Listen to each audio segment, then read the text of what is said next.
मराठा आंदोलक मनोज जरांगेंची काल पश्चिम महाराष्ट्रातली शेवटची सभा पार पडली।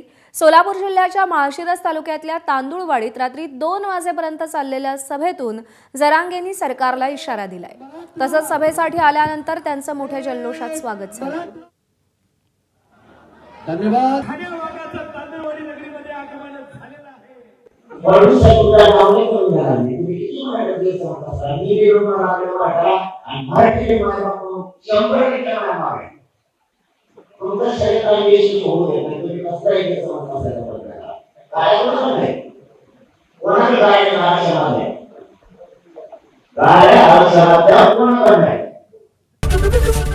एबीपी माझा, उघडा डोळे बघा नीट।